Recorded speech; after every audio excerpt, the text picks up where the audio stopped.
कन्या राशि के 10th हाउस में हो रहा है मंगल का गोचर। यहाँ पे यह एक आर्थिक स्थिति को बढ़ाता हुआ दिखाई दे रहा है। मंगल का गोचर यहाँ पे कड़ी मेहनत आप लोग करते हुए दिखाई दे रहे हैं, बहुत ज्यादा स्ट्रगल करते हुए दिखाई दे रहे हैं, लेकिन उसके साथ साथ आपको लाभ होता हुआ भी दिखाई दे रहा है। समय समय पर उन्नति मिलती हुई भी दिखाई दे रही है, प्रमोशन मिलता हुआ भी दिखाई दे रहा है। 10वें भाव में मंगल जब 10वें भाव में रहते हैं तो बहुत मजबूत कर देते हैं जातक को। तो इसलिए बस आप लोगों को अपने एग्रेशन पे कंट्रोल रखना है, अपने वाणी पे कंट्रोल रखना है, अपने गुस्से पे कंट्रोल रखना है इस समय। इसके साथ अगर बात करें बुध के गोचर की, तो बुध का गोचर आपके 11th हाउस में हो रहा है। यह गोचर भी काफी अच्छा माना जाता है। आपकी इच्छा शक्ति, आपका कॉन्फिडेंस, सेल्फ कॉन्फिडेंस काफी मजबूत होता हुआ दिखाई दे रहा है। इस समय जो आपकी छुपी हुई प्रतिभा थी लोगों के सामने आती हुई दिखाई दे रही है, जो आपकी छुपी हुई कला थी लोगों के सामने आती हुई दिखाई दे रही है। स्वास्थ्य की बात करें, स्वास्थ्य यहाँ पे आपका ठीक ठाक है, बहुत ज्यादा यहाँ पे आप लोगों को स्वास्थ्य से रिलेटेड कोई परेशानी नहीं होती हुई दिखाई दे रही है। बात करते हैं सूर्य के गोचर की। सूर्य 12वें भाव में जब गोचर माना जाता है तो बहुत अच्छा नहीं माना जाता है। हो सकता है कि यहाँ पे आप नौकरी चेंज कर रहे हैं, जिस भी जॉब में जा रहे हैं वहां पे बहुत ज्यादा स्ट्रगल है। मंगल का गोचर भी यही कह रहा था कि स्ट्रगल करेंगे, लेकिन आगे चल के आप लोगों को उन्नति मिलती हुई यहाँ पे जरूर दिखाई दे रही है। जो लोग जॉब करते थे, आप लोगों के लिए यही सलाह दी जाएगी कि प्रतिदिन आप लोग योगा करिए, मेडिटेशन करिए, क्योंकि योगा करने से सूर्य का जो यह गोचर है काफी आरामदायक निकल जाएगा, क्योंकि केतु के साथ बैठे हैं तो नौकरी छूटने की भी संभावना यहाँ पे बनती हुई दिखाई दे रही है। आप लोगों को अपने निवेश के प्रति पूरा सतर्क रहना चाहिए, इसलिए मैं बार बार यही आप लोगों को सलाह दूंगा। जितना हो इन्वेस्टमेंट इस समय कम करें, जितना हो अपने जॉब को सेव करने के लिए। अगर आपको दूसरा जॉब नहीं मिल रहा है और आप सोच रहे हैं कि जॉब पहले रिजाइन दे देता हूँ फिर सर्च करूंगा, तो ऐसा मत करिएगा। जब तक जॉब न मिल जाए तब तक रिजाइन मत दीजिएगा, यही सलाह दी जाती है। और आप लोग जितना योगा कर सकते हैं इस समय जरूर योगा करिएगा। शुक्र का गोचर आपके फर्स्ट हाउस में हो रहा है। यहाँ पे शुक्र का गोचर आप लोगों के लिए काफी अच्छा है। जो लोग सिंगल हैं उनके लिए शादी के प्रस्ताव आ सकते हैं।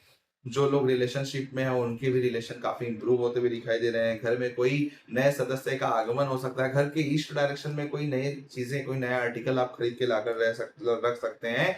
नए कपड़े कोई आप लोगों को गिफ्ट कर सकते हैं। इस समय यह प्रिडिक्शन बनती हुई दिखाई दे रही है। तो शुक्र का गोचर तो यह काफी मजबूत है इस समय।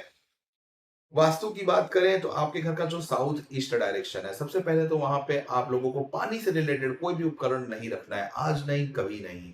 यहाँ पे जितना आप अग्नि प्रज्वलित कर सकते हैं, नहीं कर सकते हैं, बेडरूम है तो कोई रेड कलर का 0 वाट का ही बल्ब है लेकिन कोई लगा दे, शाम के समय थोड़े टाइम के लिए आप लोगों को जरूर जलाना चाहिए। कोशिश करें ऐसा कुछ बनाए कि साउथ ईस्ट डायरेक्शन में सूर्य की रोशनी आपकी जरूर आए, अगर उस स्पेसिंग में आप घर में रह रहे हैं।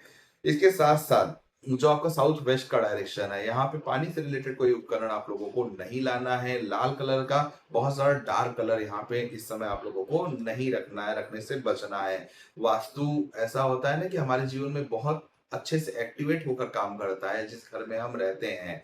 इसके अलावा दोस्तों महादशा होती है, अंतरदशा होती है जो काम करती है। जब तक दशा नहीं होती तब तक गोचर अपना रिजल्ट नहीं देते हैं। इन दोनों का मिलना बहुत जरूरी होता है, तभी हमारे जीवन में रिजल्ट आता है।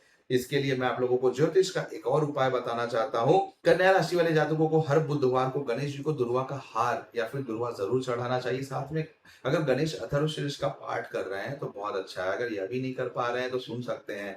यह भी नहीं कर रहे हैं तो मंदिरों में जाकर अगर आप साफ सफाई कर रहे हैं या फिर वहां पे कुछ डोनेशन कर रहे हैं तो यह भी आप लोगों के लिए काफी अच्छा साबित होगा। कन्या राशि वाले जातकों के लिए एक चीज और मैं बताना चाहता हूँ, किसी भी प्रकार का अगर आप लोगों को कंसल्टेशन चाहिए, अपने जीवन में स्ट्रगल फेस कर रहे हैं, समस्या झेल रहे हैं, जो भी स्क्रीन पे नंबर दिख रहा है आप लोग उस पर व्हाट्सएप करिए, कॉल करिए, अपनी समस्या बताएं, मैं पूरी सहायता करने की कोशिश करूंगा। रुद्राक्ष की बात करें तो 2 मुखी का जो रुद्राक्ष है और 3 मुखी का जो रुद्राक्ष है मिलाकर आप लोगों को जरूर पहनना चाहिए, ताकि कन्या राशि वाले जातकों के जीवन में जो हेल्थ रिलेटेड समस्या है वो धीरे धीरे ये आपकी इम्यूनिटी बूस्ट हो। जब इम्यूनिटी बूस्ट होती है तो छोटे मोटे रोग होते हैं वैसे ही भागने शुरू हो जाते हैं। तो इसके लिए 2 मुखी और 3 मुखी का रुद्राक्ष आप लोगों को पहनने की सलाह दी जाती है। आपके लाभ भी बढ़ेंगे और आपके जीवन में आपको सफलता भी मिलेगी। आशा करता हूँ कन्या राशि का अगस्त 2026 का महीना काफी शुभ साबित हो।